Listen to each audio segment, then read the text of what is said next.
Hello friends.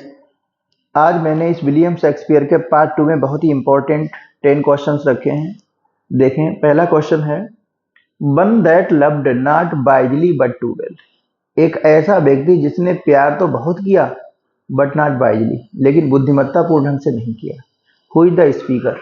कौन है speaker? किसने ये लाइन कही है? देखें, 4 ऑप्शन है, ओथेलो, डेस्टिमोना, वोयला, एंटोनियो, एंटोनी। तो इसका ए ऑप्शन सही है। ये लाइन जो है ओथेलो से ली गई है और ओथेलो के द्वारा ही लाइन को कहा गया है।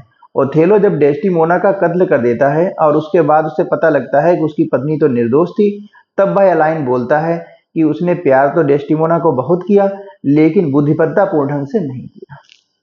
देखें, दूसरा क्वेश्चन है, इफ आफ्टर एवरी टेम्पेस्ट, यदि हर टेम्पेस्ट के बाद, हर तूफान के बाद सच काम से ऐसी शांति आती है, मे द विंड्स ब्लो, तो मैं भगवान से प्रार्थना करूंगा कि हमेशा ऐसे ही हवाएं चलती रहें, till they have weekend death, जब तक उनकी मृत्यु ना हो जाए। मतलब मरने तक ऐसे ही तूफान आते रहें, ऐसे ही हवाएं चलती रहें। 4 ऑप्शन है। ये लाइन किसने कही है? 4 ऑप्शन है, ओथेलो, ओर्सिनो, एंटोनियो, वाइला। ये लाइन भी ओथेलो के द्वारा कही गई है और ओथेलो नामक जो ट्रेजेडी है उसी में कही गई है। कहां पर की लाइन है बताता हूं। जब ओथेलो युद्ध के लिए जाता है, ओथेलो दूसरी नाव से निकलता है, उसकी पत्नी दूसरी नाव से निकलती है। होता क्या है, रास्ते में तूफान आ जाता है और दोनों अलग अलग हो जाते हैं। जैसे ही वह वहां पहुंचता है, वह देखता है उसकी पत्नी उससे पहले पहुंच गई है और उधर क्या होता है, युद्ध भी समाप्त हो जाता है कि जो दुश्मन की जो नावें हैं वह भी टूट चुकी होती हैं, तूफान में फंस चुकी होती हैं, वह बर्बाद हो जाते हैं। ऐसे में ओथेलो उस युद्ध को बिना लड़े ही जीत जाता है। इसलिए ओथेलो यह खुशी जाहिर करते हुए बात कहता है, if after every tempest came such comes. देखें, तीसरा तीसरा क्वेश्चन हमारा, a little water clears of the deed, थोड़ा सा पानी हमारे डीड को, हमारे काम को क्लियर कर देता है, साफ कर देता है। Who is the speaker? कौन स्पीकर है इस लाइन का? देखें, ये लाइन जो है, 4 ऑप्शन है यहाँ पर, लेडी मैकबेथ, मैकबेथ, क्लियोपेट्रा और मेलकम। ये लाइन में बताता हूं, ये लाइन है मैकबेथ से ली गई और मैकबेथ नामक ट्रेजेडी में ये लाइन ली गई है वहीं से, और इस लाइन का जो स्पीकर है वो लेडी मैकबेथ है।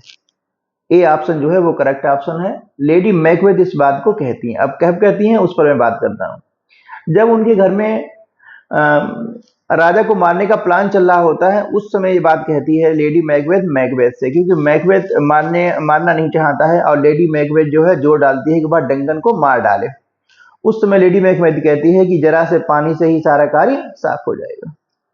देखें, क्वेश्चन नंबर 4 है, frailty Dai name is women, बेवफाई तुम्हारा नाम ही औरत है। Who is the speaker? इस कहानी का लेखक कौन है? ये बहुत ही प्रसिद्ध लाइन है और बहुत बार पूछी जा चुकी है टीजीटी पीजीटी में। ये लाइन ली गई है हैमलेट से। हैमलेट नामक जो ट्रेजेडी है उस ट्रेजेडी से ये लाइन ली गई है। किसने कही है इस लाइन को? हैमलेट, क्वीन गर्टूड, किंग और एंटोनी। तो लाइन कही गई है हैमलेट के द्वारा। ये लाइन हैमलेट स्वयं से कहता है।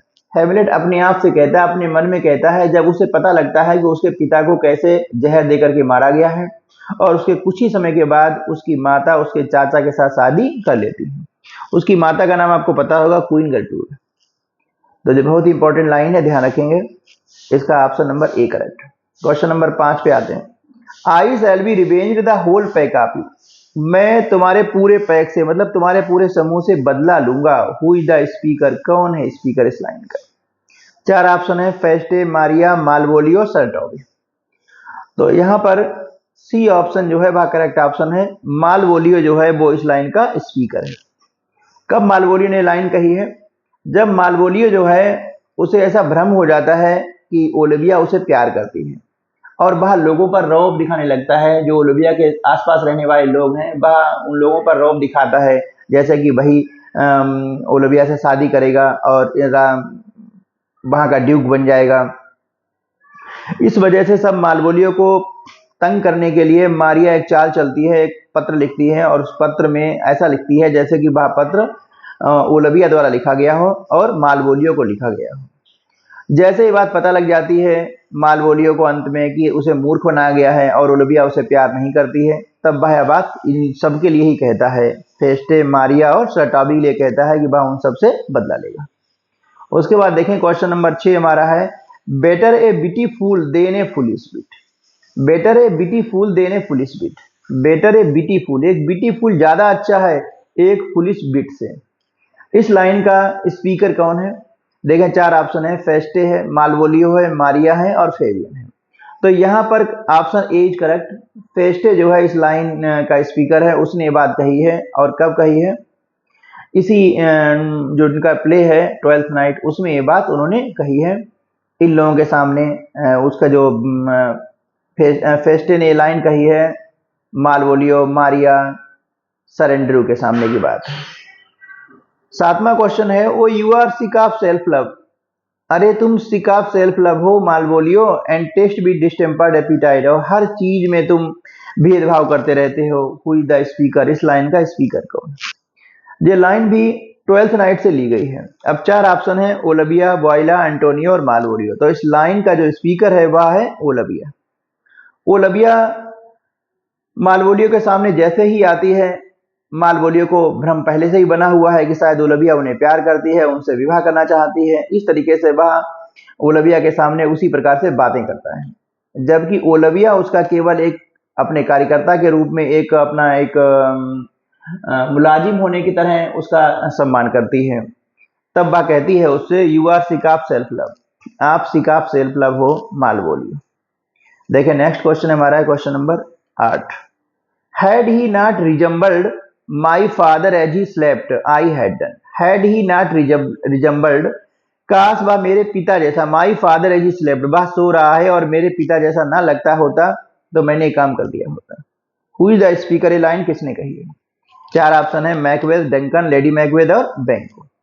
तो ये लाइन जो है वह लेडी मैकबेथ के द्वारा कही गई है। लेडी मैकबेथ के महल में जब डंकन रुका होता है उनके मेहमान के रूप में, और उसी रात दोनों पति पत्नी प्लान करते हैं उसे मार डालने का, तो मैकबेथ उसे मारने के लिए तैयार नहीं होता है। लेडी मैकबेथ उसे फोर्स करती है कि वह किसी तरीके से मारे। लेडी मैकबेथ अपने पति मैकबेथ से कहती है कि वह उसे मार डालती यदि वह सोते समय उसके पिता की तरह ना लग रहा होता। तो करेक्ट ऑप्शन है सी, लेडी मैकबेथ। क्वेश्चन नंबर 9 पर ध्यान दें। टू बी दस इज नथिंग, ऐसा काम करना कुछ भी नहीं है, बट टू बी सेफली दस, लेकिन सेफली दस, सुरक्षित रूप से करना है। मतलब क्या है? मैकबेथ डंकन का मर्डर नहीं करना चाहता। यूं तो मैकबेथ जनरल है, सेना नायक है, रोजाना मर्डर करता रहता है दुश्मनों के, लेकिन वह यहाँ पर डंकन का मर्डर करना नहीं चाहता है। तो यहाँ पर वह किंग कर्तव्य विमूढ़ की स्थिति में है कि क्या करें क्या ना करें। इसलिए इस लाइन को मैकबेथ अपनी पत्नी से कहता है कि मर्डर करना कोई बड़ी बात नहीं है, लेकिन मर्डर को सेफली करना है, किसी को पता ना लग पाए किसने मर्डर किया है, तब खास बात है। तो इसलिए इस लाइन का जो स्पीकर है वो है मैकबेथ। अगला और लास्ट क्वेश्चन है, if music be the food of love player, अगर संगीत प्रेम का भोजन है तो संगीत जारी रखो। Who is the speaker? इस लाइन का स्पीकर कौन है? देखिए लाइन 12th नाइट से ली गई है। 12th नाइट बहुत ही अच्छी कॉमेडी है विलियम शेक्सपियर की। 4 ऑप्शन है यहाँ पर, ड्यूक ऑर्सिनो, ओलिविया, बॉयला और मालवोलियो। तो इस लाइन का स्पीकर है ड्यूक ऑर्सिनो। ये लाइन नाटक के शुरू में ही लिखी गई है, और यहाँ पर क्या होता है, जैसे नाटक शुरू होता है, ड्रामा शुरू होता है, ड्यूक ऑर्सिनो गाना सुन रहा होता है, और गाना सुनने के लिए बार बार कहता है कि संगीत जो है वह प्यार का भोजन है, इसलिए संगीत बजाय रखो, संगीत बजाय रखो। क्यों वह ऐसा कहता है? क्योंकि वह ओलविया से एक तरफा प्यार करता है, और इसी एक तरफा प्यार की वजह से वह हर समय संगीत सुनता रहता है, जबकि ओलविया उसकी कोई बात सुनने के लिए तैयार नहीं होती है। उधर क्या होता है, ओलविया का भाई खत्म हो चुका है, और वह किसी को भी ना देखने के लिए 7 साल तक किसी को ना देखने के लिए कसम ले लेती है कि वह 7 साल तक किसी को देखेगी तक नहीं। जब देखेगी नहीं, इसका मतलब वह 7 साल तक किसी से विवाह भी नहीं करेगी। तो इसलिए वह ड्यूक ऑर्सिनो के सारे संदेश वाहक को वापस कर देती है, सारे पत्रों को वापस कर देती है, किसी से मिलती नहीं है। इधर ड्यूक ऑर्सिनो जो है हर समय संगीत सुनता रहता है। प्यारे दोस्तों, बहुत ही 10 इंपॉर्टेंट क्वेश्चन हैं, इन्हें सभी लोग तैयार करें और देखें, एक बार इनका टेस्ट लें, समझें, अपने आप को जज करें कि इन 10 क्वेश्चन में कितने आपको पता है। यदि आपको 10 में 10 क्वेश्चन पता है, इसका मतलब आपकी बहुत अच्छी तैयारी हो चुकी है। थैंक्स।